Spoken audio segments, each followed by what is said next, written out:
Ya, ada beberapa faktor memang. Kita tahu hampir 2,5 tahun ini, Sinta, kita lumayan enak menikmati kota Jakarta. Apalagi tahun 2020-2021, Jakarta itu sangat-sangat lancar karena memang ada pembatasan PPKM. Nah, tapi kita lihat bahwa tahun ini pemerintah sudah menarik yang namanya PPKM dan kita sudah normal ya, walaupun memang masih ada program prokes, tapi istilahnya masyarakat itu sudah bebas kemana-mana, sehingga memang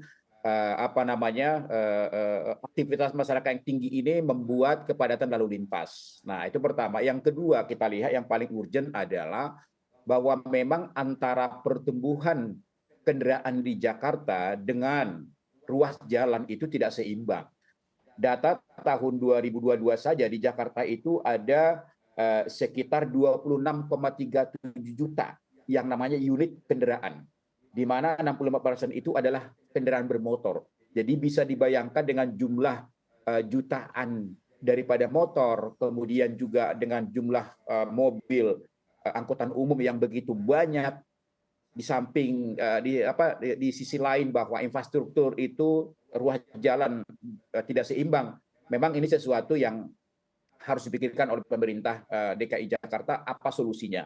Kemudian kita lihat juga dengan tingkat kesadaran daripada pengendara juga dalam berlalu lintas ini juga sangat-sangat rendah. Ini juga membuat juga salah satu faktor yang mengakibatkan macet. Belum lagi misalnya banyak proyek-proyek MRT yang saat ini juga belum tuntas dalam hal ini. Ini juga membuat kemacetan. Jadi memang kami dari pengusaha, Mbak Sinta, itu sangat merasakan dampaknya macet ini. Ya kan? Kenapa? Yang pertama, itu akan sangat mengurangi produktivitas daripada pengusaha. Ya, kasihan kalau sampai karyawan kita dalam perjalanan 2-3 jam sampai ke kantornya pasti sudah mengalami kelelahan dan itu tidak maksimal dalam menjalankan pekerjaannya, gitu kan. Kemudian yang kedua dari sisi juga biaya. Nah, ini juga mau tidak mau ya, dengan jarak-jarak tertentu yang biasanya mengeluarkan BBM hanya sekian ribu misalnya, ini juga bisa meningkat karena kemacetan yang sangat-sangat panjang sekali. Jadi memang ini sesuatu yang pemerintah DKI Jakarta, karena bagaimanapun ini akan berdampak terhadap berbagai aktivitas ekonomi dan masyarakat, dan juga akan menimbulkan biaya yang kos yang juga akan membebani daripada pelaku usaha di Jakarta, Mbak Sinta, gitu. Baik, jadi artinya kalau dilihat memang sumber dari kemacetan di DKI Jakarta khususnya ini tentunya karena infrastruktur jalan yang memang mungkin kurang memadai ya Pak ya, tidak seimbang begitu jumlahnya dengan kendaraan yang terus bertambah, sebut saja kendaraan roda 4, kendaraan roda 2 dan juga mungkin pilihan transportasi umum dari daerah penyangga yang mungkin memang belum terlalu banyak pilihannya ya Pak. Tapi kalau dari Anda sendiri Pak, sebagai pengusaha sebetulnya seberapa besar dampaknya, artinya kerugian yang ditimbulkan dari kemacetan yang terjadi di Jakarta? Artinya seberapa besar kerugiannya ini berdampak kepada bagaimana operasional dan juga jalannya dari perusahaan?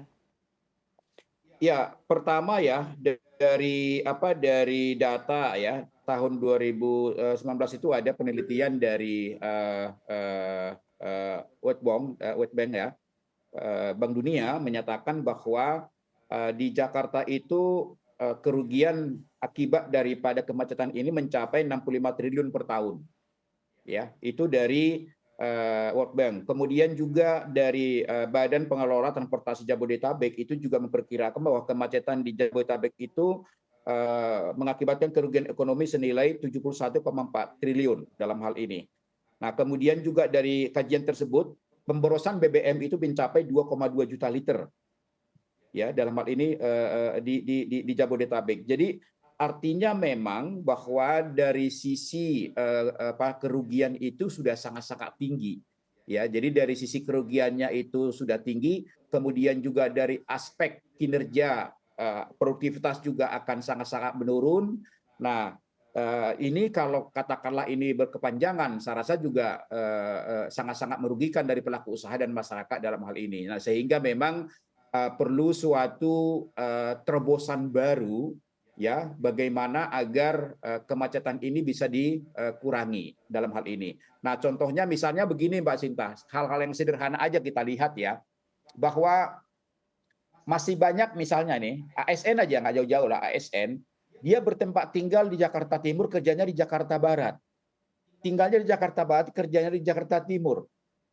Kadang-kadang ada juga tinggalnya di Depok, kerjanya di Jakarta Utara. Nah, ini ASN ini kan mungkin juga bisa ditertibkan gitu loh. Bagaimana misalnya Pemda DKI Jakarta lah, ya sudah kalau memang tempat tinggal di Jakarta Timur, ya bekerjalah di daerah Jakarta Timur, jangan bekerja di Jakarta Barat misalnya. Ini kan kendaraannya keseluruhan semua ini dalam hal ini. Nah, ini mungkin contoh-contoh yang mungkin perlu dibikin suatu pertimbangan ya, apalagi mudah-mudahan nanti kalau IKN pindah ya, kalau IKN pindah berarti berbagai kementerian pindah juga ke IKN.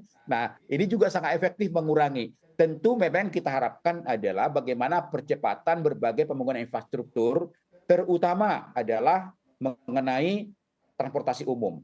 Nah, kita harapkan memang LRT ini kalau bisa selesai, kereta api cepat bisa selesai, ya kita sangat berharap ini bisa akan sangat mengurangi daripada kemacetan di Jakarta yang apa? Kalau ini tidak dibuat suatu terobosan baru, tentu ini akan semakin ekstrim macetnya. Karena apa? Karena memang kita lihat bahwa pertumbuhan kendaraan kita di Jakarta ini, Jabodetabek ini semakin tahun semakin meningkat dan jumlahnya itu sangat signifikan, bisa jutaan per tahun. Motor misalnya bisa jutaan pertambahannya. Nah, kalau ini tidak dibuat suatu terobosan baru, ya nanti bisa-bisa ekstrimnya kita tidak jauh nanti keluar dari rumah udah langsung macet, Mbak Sinta. Nah, ini kan sesuatu yang sangat merugikan pelaku usaha dan juga masyarakat, kemudian juga para pekerja kita juga akan merasakan dampak daripada kemacetan yang ekstrim ini.